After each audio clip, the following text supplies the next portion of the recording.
So this section, we're going to learn about actual bone tissue. And the bone tissue is made up of 1/3 of organic components. Remember, organic just means based on carbon. So this is collagen, other proteins, and cells. And then 2/3 of it is the stuff that we think of as bone, the mineralized, calcium-rich, hard stuff. It's actually a calcium phosphate molecule called hydroxyapatite that looks like this. This is its chemical. I still can't, formula, that's the word I want. It's strong, it's a little bit flexible, it's not brittle. It's a little brittle, but not really brittle. There are a lot of things in nature that are more brittle than bone. And because bone is a little bit flexible, that gives it a lot of strength and means that it doesn't break as easily. All bone is a sandwich of 2 kinds of bone tissue. Cortical bone or compact bone is this solid layer around the outside, thinner in some places, thicker in other places, depending on the function of that bone. It looks solid, but it's actually not. It's actually cellular. We'll look more closely at it in a minute. And then in the inside, there's what we call spongy or cancellous bone. And the spongy bone has these holes in it, and it's made up of this lattice work of little bands called trabeculae. Trabeculae means little beams. So these little beams of spongy bone tissue are really good at providing a lot of strength for the tissue without being heavy. If your bones were solid, compact bone, you would need a lot more muscle to move them. So because we have this spongy bone with holes in it, we get a lot of strength without that density and weight. What do you think the inside of bird bones would look like?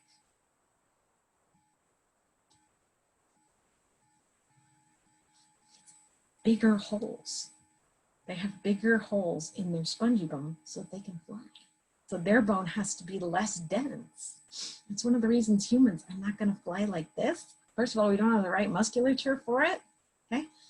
Birds have a much bigger breastbone, much more muscle here, but also our bones are too heavy.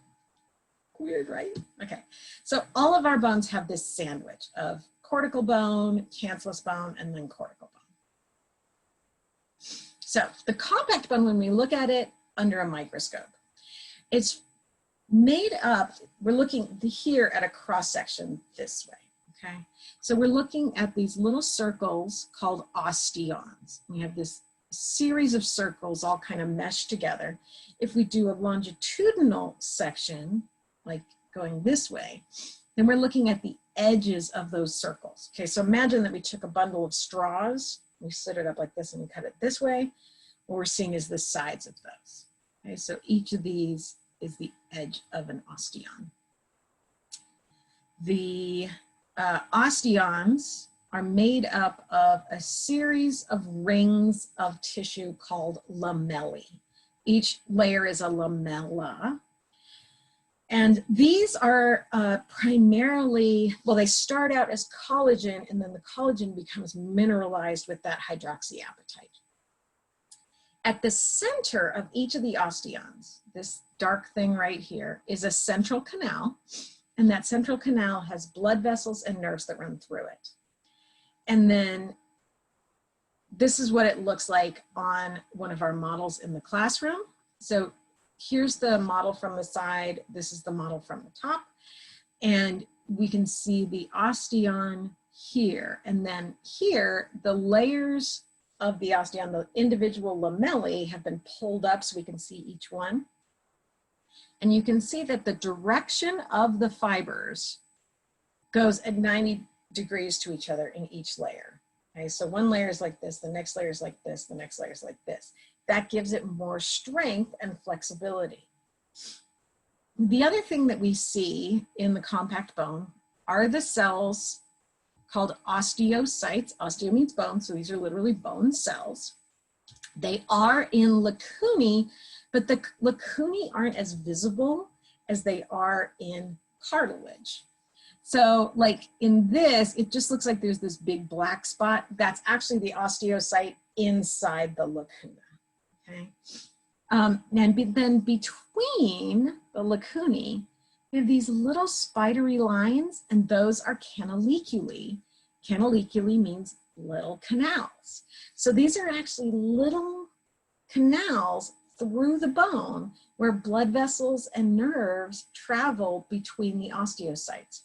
So that the osteocytes within the compact bone are constantly communicating with each other to say, we're under stress, we're not under stress, they seem to not be using me anymore. And determining whether they need more nutrients, fewer nutrients, whether they need that particular area of bone to be built up more, okay? So your bones are actually totally alive and constantly talking, which to me is super creepy, like so creepy to me. But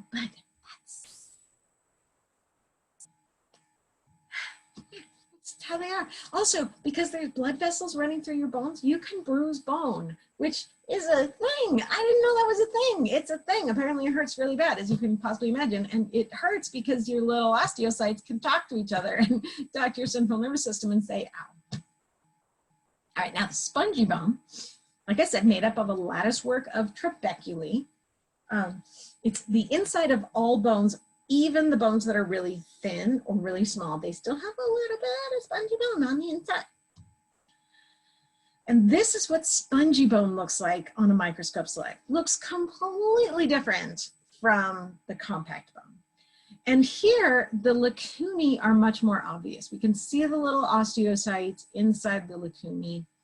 And then we've got these swirls of bone tissue making up the trabeculae. So this is a trabecula, this is a trabecula, okay? And the trabecula, as they swirl around, they make these little pockets, and those pockets are filled with bone marrow. The bone marrow in children and in bone that is healing is red because it's got more blood vessels in it and more active bone marrow that's making new blood cells. In mature bone, the bone marrow tends to turn yellow because a lot of that active bone marrow is replaced by fat. So this looks like pretty mature bone with lots of fat cells in it. So people often get hyaline cartilage mixed up with spongy bone. You will not do that because you can see that these two things do not look the same. What they have in common is cells within really distinct lacunae and kind of layers of pink, okay? Here, the pink is much smoother and even.